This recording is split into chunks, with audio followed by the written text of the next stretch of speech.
ఆ ఛానల్ కోసం ఇంటర్వ్యూ చేసుకున్నారు. ఎందుకంటే ఆ ఇంటర్వ్యూ ఇచ్చినందుకు మనం పోలవరం ప్రాజెక్ట్ ఇచ్చారు కాబట్టి ఆ రుణం తీర్చుకోవాలి కదా. ఆ రుణం తీర్చుకోవడం కోసం ఇక్కడ కాళేశ్వరం ప్రాజెక్ట్ ఇచ్చారు కాబట్టి కేసీఆర్ గారు రుణం తీసుకుంటారు. అక్కడ వచ్చి పోలవరం ప్రాజెక్ట్ ఇచ్చారు, ఆయన రుణం తీర్చుకుంటారు. అది ఆ రుణం తీర్చుకోవడానికి వాళ్ళ కోసమే ఆ ఛానల్ పెట్టారు, వాళ్ళిద్దరి కోసమే. అది ఒకప్పుడు ఛానల్ వేరు, రవిప్రకాష్ ఛానల్ కాదు అది, TV9. ఇప్పుడు ఓన్లీ వాళ్ళిద్దరు ఛానల్ అది. కనుక దాంట్లో ఇంటర్వ్యూ నేను చూశాను. ఇంటర్వ్యూలో ఎంత ఉంటే అంత, డెవలపింగ్ ఎంత ఉంది అంత, ఎంత ఉంటే అంత, ఎక్కడెక్కడ చేశారు ఎంత ఉంటే ఎక్కడెక్కడ చేసాం, మేము డెవలప్ చేసాం. పోలవరం కట్టామా? కట్టలేదు కదా. మరి రోడ్లన్నీ డెవలప్ చేసామా? చేయలేదు కదా. ఇన్ఫ్రాస్ట్రక్చర్ తెచ్చామా? చేయలేదు కదా. స్టూడియోలు కట్టామా? చేయలేదు కదా. పారిశ్రామిక వాటిలో మన పరిశ్రమలు తీసుకొచ్చామా? తీసుకురాలేదు కదా. ఐటీ కారిడార్ తీసుకొచ్చామా? తీసుకురాలేదు కదా. మనం ఏమైనా పరిశ్రమలు ఏమైనా తీసుకొచ్చి కియా వచ్చింది ఆయన టైంలోనే. తర్వాత ఏమైనా వచ్చాయా? 13 లక్షల కోట్లు వచ్చాయన్నాడు ఆయన. వాళ్ళు అమర్నాథ్ గారిని అడిగితే 13 లక్షల కోట్లు, ఏ 13 లక్షల కోట్లు? 13 లక్షల కోట్లు అని జగన్మోహన్ సీఎం గారు చెప్పారు, నేను అదే చెప్తున్నాను. ఎక్కడి నుంచి వచ్చాయంటే అదంతా ఆయనకి తెలుసు. 13 లక్షల కోట్లు. నువ్వు పారిశ్రామిక శాఖ మంత్రి అంటే మంత్రిని కానీ నాకు అన్నీ కూడా ఆయనే చూసుకుంటాడు. అన్నిటికీ అండాదండ ఆయనే. విశాఖపట్నం డెవలప్ అయిందా? రాజధాని డెవలప్ చేసామా? రాజధాని ఎక్కడ కట్టాం? ఏం డెవలప్ చేసాం? విశాఖపట్నం 32 కిలోమీటర్ కారిడార్ కట్టామా? మనం ఏం డెవలప్ చేసాం? గోదావరి బ్రిడ్జ్ మనం ఏమైనా డెవలప్ చేసామా? గోదావరి కోనసీమ ఏమైనా మనం స్టూడియోలు కట్టామా? గోదావరి టూరిజం ఏమైనా పెంచామా? విశాఖపట్నం టూరిజం ఏమైనా పెంచామా? అనకాపల్లి మన వెంకటేశ్వర స్వామి టెంపుల్ని మొత్తం రాను మొత్తం టోటల్గా కిందకి దించేసాం తప్ప ఎనీ డెవలప్మెంట్ అని తిరుపతి, ఎనీ డెవలప్మెంట్ తిరుపతి. మరి Mandarapalli forest any development, Mandarapalli forest. Srisailam ఎక్కడ డెవలప్ చేశారు? ఇవన్నీ మనం విజయవాడ మీరు గ్యాదర్ చేసి చెప్తూ ఉన్నారు. కొన్ని చేసినవి కూడా ఉన్నాయి కదా. చేసిన ఒక్కటి మీరు చెప్పండి మీరు. సార్ ఇప్పుడు అమ్మఒడి వస్తుంది, అమ్మఒడి చాలా మంచి ప్రశ్న సార్. అమ్మఒడి అన్ని కలిపితే ఎంతమంది జనం ఉన్నాం మనం? ఎంతమంది ఉన్నాం? ఆంధ్రప్రదేశ్లో, తెలంగాణ, ఆంధ్రప్రదేశ్లో 5 కోట్ల మంది ఎక్కువ ఉంటారు. అమ్మఒడి 5 కోట్ల పైన ఉంటారు. అమ్మఒడి అన్ని కలిపి ఎంతమందికి వస్తున్నాయి? 5 కోట్ల మందికి వస్తున్నాయా? లేదు. లేదు. ఎందుకు రావట్లేదు? సిలిండర్ 1200 రూపాయలు 5 కోట్ల మందికి వస్తుందా? 500 రూపాయలు వస్తుందా? మొత్తం బియ్యం 80 రూపాయలు 5 కోట్ల మందికి వస్తుందా? లేకపోతే బియ్యం రూపాయి 5 కోట్ల మందికి వస్తుందా? పెన్షన్ 3000 రూపాయలు 5 కోట్ల మందికి వస్తుందా? 60 లక్షల మందికి వస్తుందా? మీకు అమ్మఒడి 5 కోట్ల మందికి వస్తుందా? 10,000 రూపాయలు లేకపోతే ఎవరికి వస్తుంది? ఆటో డబ్బులు 10,000 రూపాయలు వస్తున్నాయి. నెలకి సంవత్సరానికి 50,000 రూపాయలు రిపేర్కి పెడుతున్నాడు రోడ్లు బాగోలేక. చలాన్లో 20,000 కడుతున్నాడు. మరి ఇవన్నీ ఎక్కడికి పోతాయి? కరెంటు 24 గంటలు కరెంటు ఉందా? కరెంటు బిల్లు 600 రూపాయలు అయితే 2,500 ఎందుకు వస్తున్నాయి? ఈడీ ఛార్జెస్ అంట, సర్ఛార్జెస్ అంట, బొగ్గు ఛార్జెస్ అంట, ఇన్ని ఛార్జెస్ వేస్తున్నారు. ఇప్పుడు కొత్తగా ఒక ఛార్జెస్ పెట్టారు మళ్ళీ ఈ నెల నుంచి, TDS ఛార్జెస్ అంట, TDS ఛార్జెస్ అంట. అదొక మళ్ళా. అంటే ఈ ఛార్జెస్ అన్ని 30,000 బిల్లు వచ్చింది అనుకోండి, 30,000 20,000 ఇవే ఉంటున్నాయి.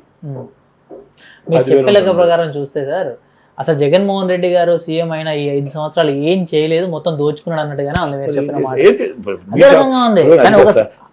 మాట. అలా మాట్లాడితే సార్ నేను చెప్పిన వదిలేదు, మీరే చెప్పండి. ఫలానా చేశారు సార్, అమ్మఒడి అన్ని 65 లక్షల మందికి చేస్తే తక్కువ 4.5 కోట్ల మంది ఏమవుతారు? వాళ్ళకి ఇప్పుడు మీ తల్లికి 3,000 రూపాయలు మీకు ఇచ్చి కొడుకు రోడ్డు మీద తిరుగుతూ ఉంటే అది మంచిదా? తల్లికి 3,000 ఇవ్వకపోయినా పర్లేదు, కొడుకు 20,000 ఉద్యోగం ఇస్తే మంచిదా?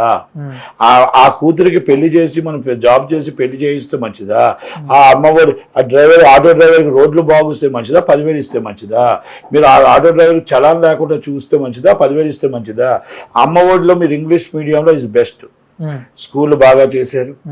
దాంట్లో ఆరోగ్యశ్రీలో ఆల్రెడీ కొంత డెవలపింగ్ ఉంది, కొంత డెవలపింగ్ లేదు. ఇవన్నీ కొన్ని ఒప్పుకోవస్తుంది. కానీ అది ఎంతమందికి వస్తుంది? 65 లక్షల మందికి వస్తుంది. తక్కువ 4,50,00,000 మంది పరిస్థితి ఏంటి? మిడిల్ క్లాస్ పీపుల్ 50% ఉన్నారు. సారీ, మిడిల్ క్లాస్ పీపుల్ 50%, ఇలా మామూలు పీపుల్స్ 30%.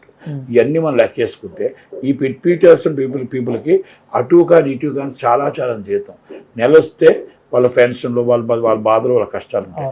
వాళ్ళకి ఏ సబ్సిడీ లేనప్పుడు, ఏ ఆదాయం లేనప్పుడు రేట్లు పెరిగిపోతుంటే వీళ్ళకి బాధ వస్తుంది.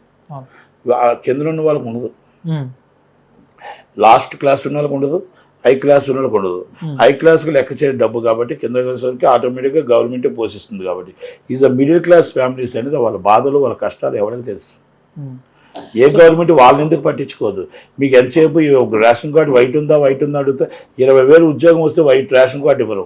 20,000 రూపాయల జీతం వస్తే ఈరోజు 20,000 రూపాయల జీతంకి ఖర్చులు ఎంత అవుతున్నాయి? తల్లి నలుగురికి ఖర్చు నెలకు సామాన్య వ్యక్తి కూడా 30,000 అవుతుంది.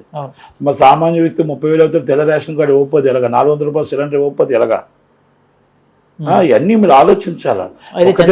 మేము చాలా 5 లక్షలు ఆగండి, ఇక్కడ 5 కోట్ల మందిలో 3.5 కోట్ల మంది ఓట్లు వేస్తారు. ఈ 3.5 కోట్ల మంది 65 లక్షల మంది ఆయనకు ఓటు వేస్తారు అనుకుంటున్నారు.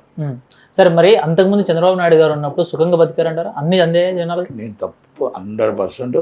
చంద్రబాబు నాయుడు సుఖంగా బతికారా? చంద్రబాబు నాయుడు గారు ఇదే పరిస్థితి ఉంది.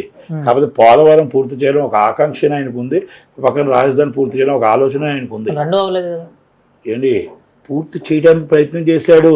రెండోసారి ఒక్క ఛాన్స్ అని వచ్చాడు, దాన్ని ఎందుకు పక్కన పెట్టేశాడు? రెండును. పోలవరం మన జీవనాడి. 5 సంవత్సరాల్లో ఒక ఇటుక వేసాడా? ఒక రాయి వేసాడా?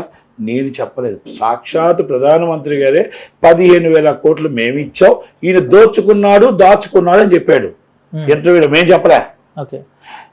రాజధాని కోసం మేము డబ్బు ఇస్తే సైడ్ ట్రాక్ పట్టించాడు జగన్మోహన్ రెడ్డి అని చెప్పాడు. మేము చెప్పలే అని చెప్పి నిజమే అంటారు. మరి నిజం అయ్యి ఉండొచ్చు కదా.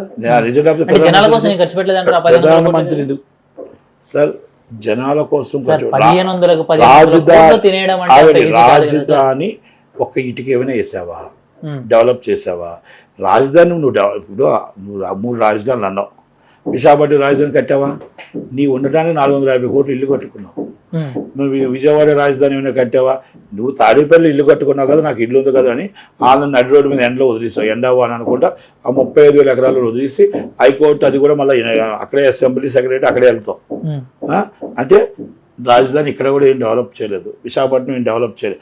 పోనీ కర్నూలులో ఏమైనా హైకోర్టు మార్చావా? అది కూడా చేయలేదు. 5 సంవత్సరాల్లో రాజధాని లేని రాష్ట్రంగా ఉందా లేదా? 10 సంవత్సరాల నుంచి 5 సంవత్సరాలు. ఫస్ట్ 5 సంవత్సరాలు అమరావతి కడుతున్నామని ఒక రికగ్నిషన్ ఉండే.